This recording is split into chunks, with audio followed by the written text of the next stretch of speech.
This is your instructor, Tori Quizmundo. In this video, we're going to take ourselves through Project 6. Let's get started. Task number 1. In cell G12, create a formula to count the number of products with monthly sales greater than 500. Let's go ahead and click into cell G12. We want to count the month. However, we only want to count it if it's greater than 500. So that would be a count if. So I'm going to type equals because all formulas start with equals and start to type count, but I want count if. Now I'm going to select my insert function so I can get my function arguments box because that makes it easier for me to create my formulas. Now I'm going to select the range of cells. I need to select every month because we want to identify all of the months and we want to know which one was greater than 500. Now for the criteria, we've got to say greater than, and remember, this is the less than symbol because it kind of looks like the letter L. So we want the greater than symbol, so we're going to say is greater than 500, and we're going to say OK. So there were 64 items that have monthly sales that were greater than 500. That task is complete. Task number 2, continue the list of the months through December, but do not copy the formatting. So let's take a look at this. They want us to continue the months through December. So I'll get my fill handle. And I can see it's coming up October, November, and December.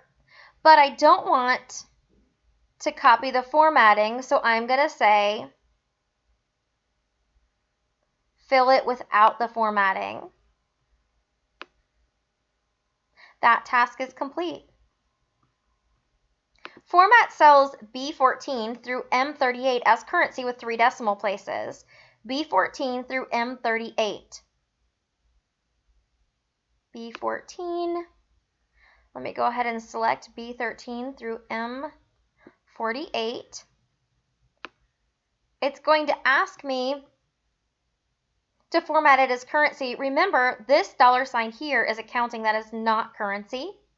So I need to select the down arrow and choose currency. Now, if I wanted to, I could come in here and choose more formatting numbers and go ahead and choose currency here and tell it that I want 3 decimal places there. That would probably be the best way to do it. You could also choose currency and use increase or decrease your decimal under your number grouping, but let's go ahead and identify it here with 3 decimal places and then say OK. Task 3 is complete. Task 4, beginning in cell N14. Let me go over here to cell N14. Okay. Beginning in cell N14, insert column Sparklines for the products for all months. Now, even though we don't have months that have any data listed in them, it says calculate it for all months. So I'll go ahead and calculate the empty cells, and then when the numbers are added in there, it will go ahead and create that Sparkline with the new added data. So if I come up here to my Insert tab, and I choose that I want a Sparkline, and it specifically says column Sparklines. So I'll choose column Sparklines. What is the range I'd like? I'd like the range right here. I'll go from January through December, and I'll say OK. And so you see there's no data listed for the latter months, but that's OK. And then I'm going to fill this formula down. I think it said fill it. Let's double check. We want to make sure that we completed exactly how it says.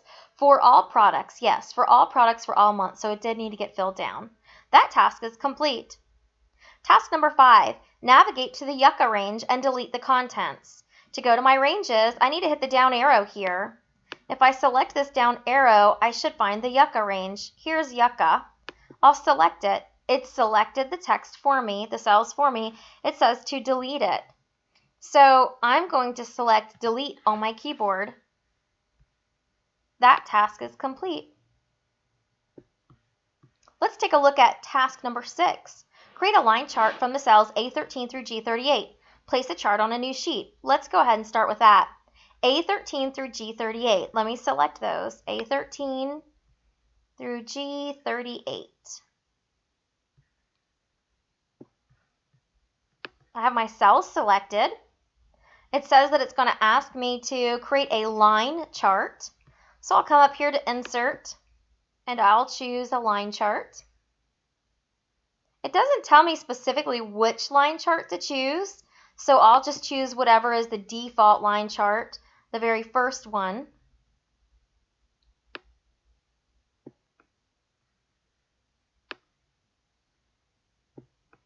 Place the chart on a new sheet. All right.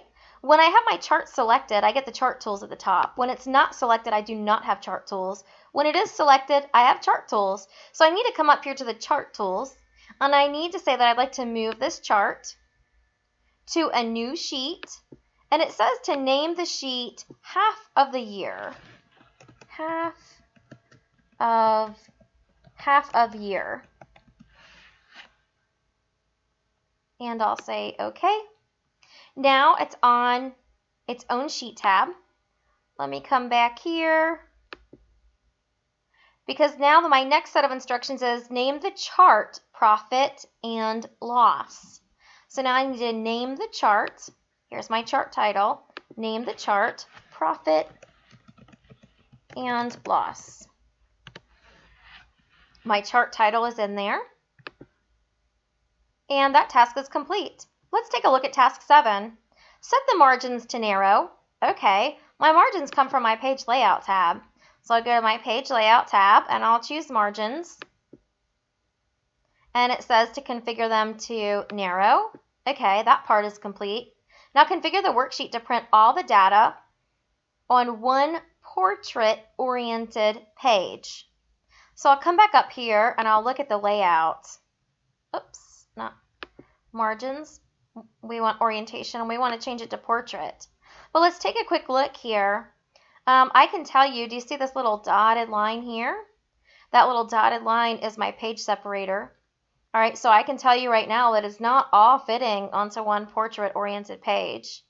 So I'm going to come in here under this page setup, and I can choose under my page setup to fit to 1.